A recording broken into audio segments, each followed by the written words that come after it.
Video 6D is all about molecular geometry, or the VSEPR theory.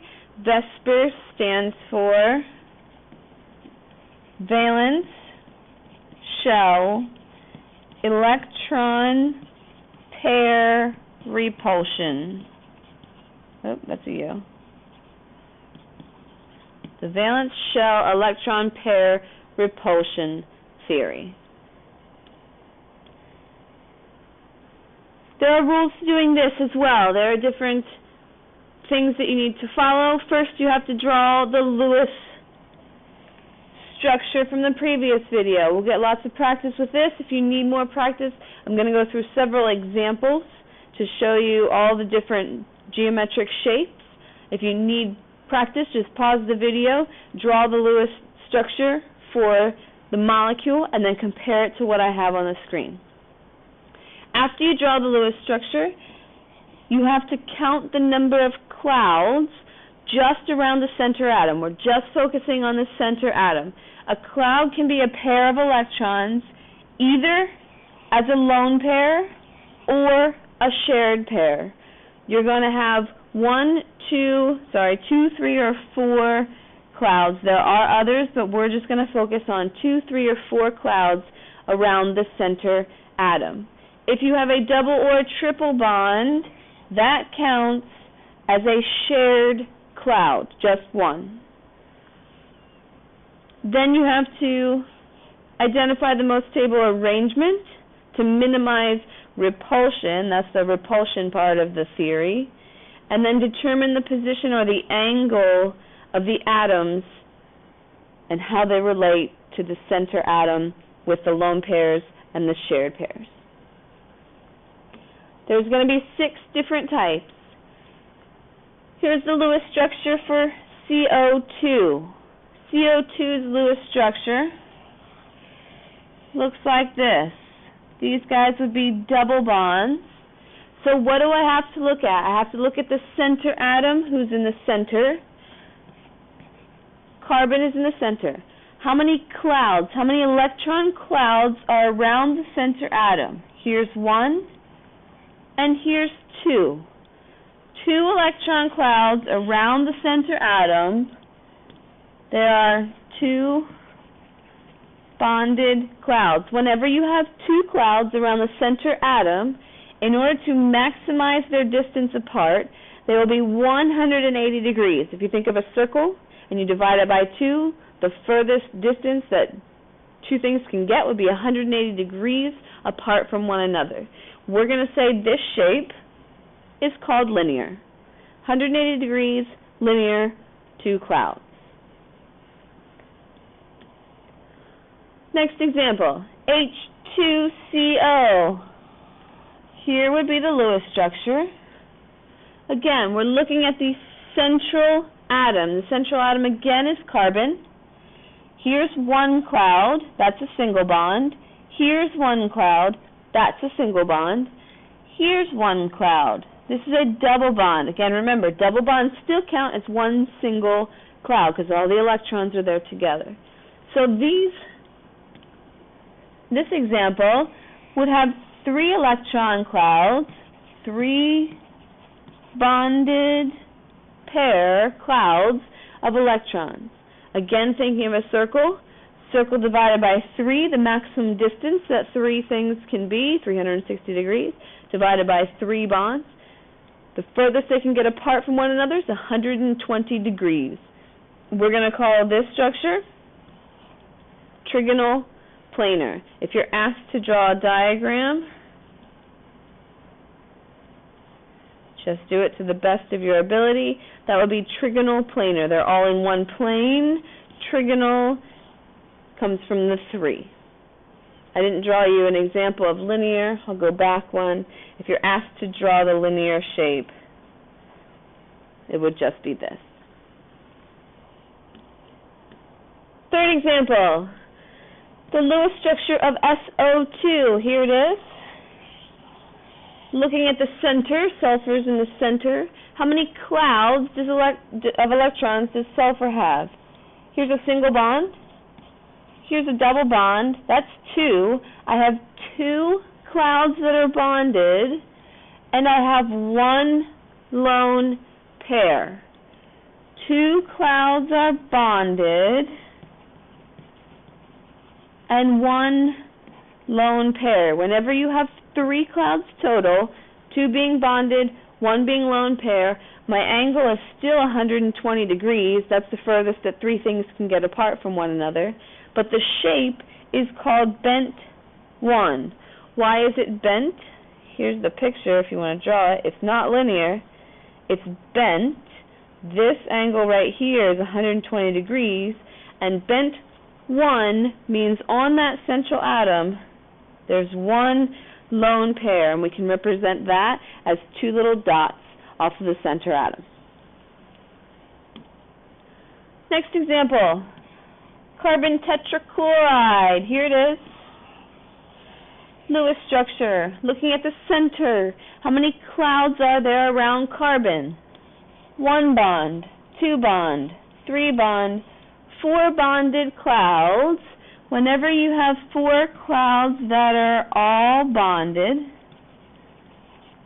now here's where you got to take your geometry, and you can't think of a circle anymore. Now we're going to think of a sphere, because when you have 4 things bonded, now we're going 3D, the maximum bond angle is going to be 109.5 degrees.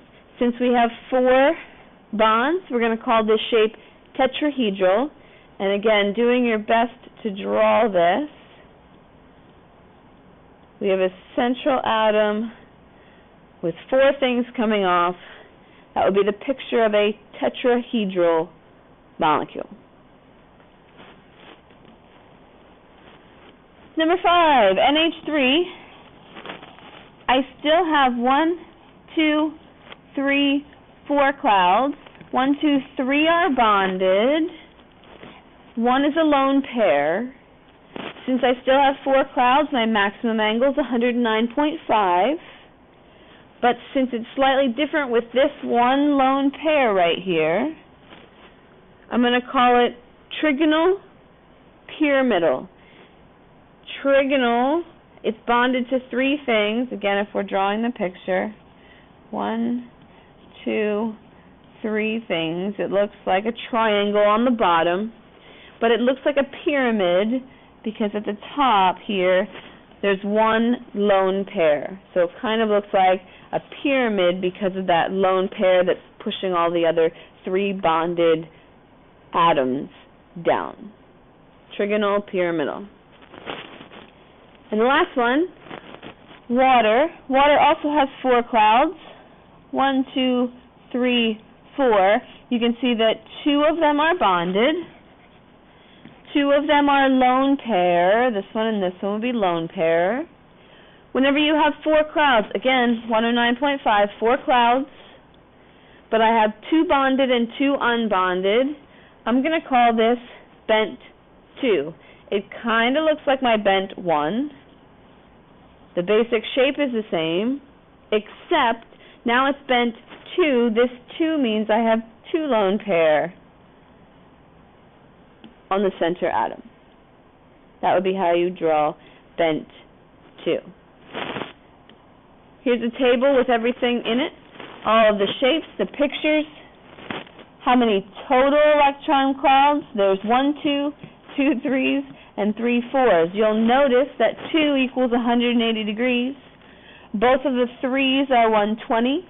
And again, anything with 4, the maximum angle will be 109.5. These columns just break down how many clouds there are that are lone pairs and how many, this says with atoms, how many are bonded pairs of electrons. If you want to print this out, I'll put a full-size copy of this as well on the Google Docs, and you can use this table for your reference. More examples. I'll do the first one here. Again, we have to draw the Lewis structure. Going back to Lewis structure. COO, CO2. How many electrons do I need? And how many do I have? Everybody needs 8, except for hydrogen. 8 times 3, 24. How many do I have?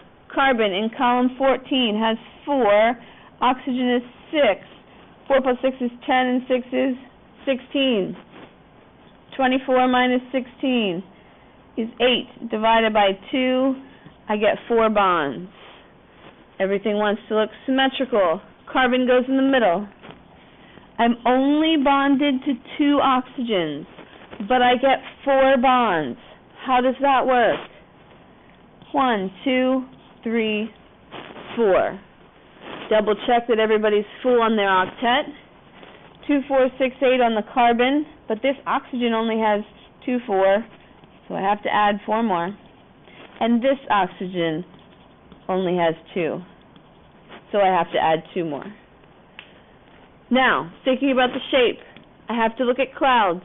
I'm only concerned with the center atom. This double bond counts as 1 cloud, and this double bond counts as 1 cloud.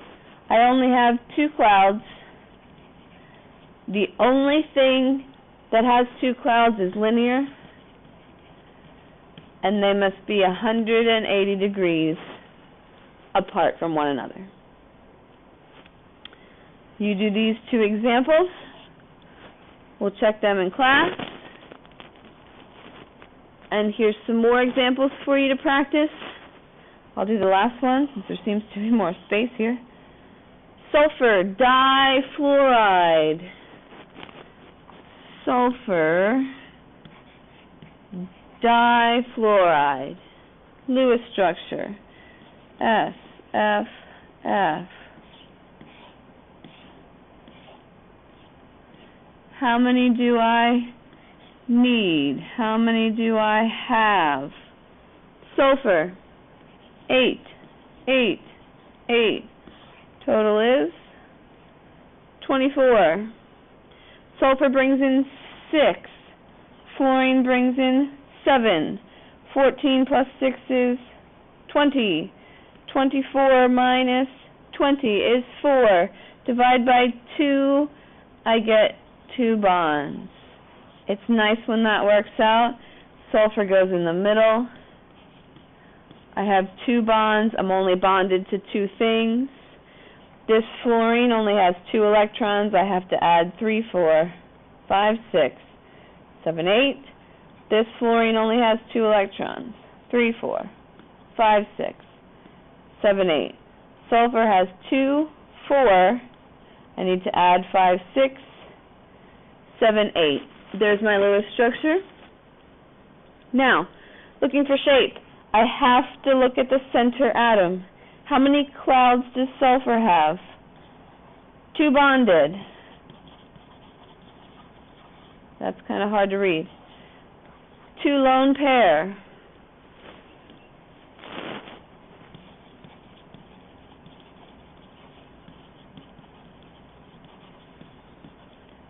That's 4 total. I know it has to be 109.5. If I were to draw that out, I have 2 bonded and 2 lone pair. The only thing that has 2 lone pair has to be the bent 2 structure. See how many more of these you can do till you get the hang of it, and we'll go over them in class tomorrow.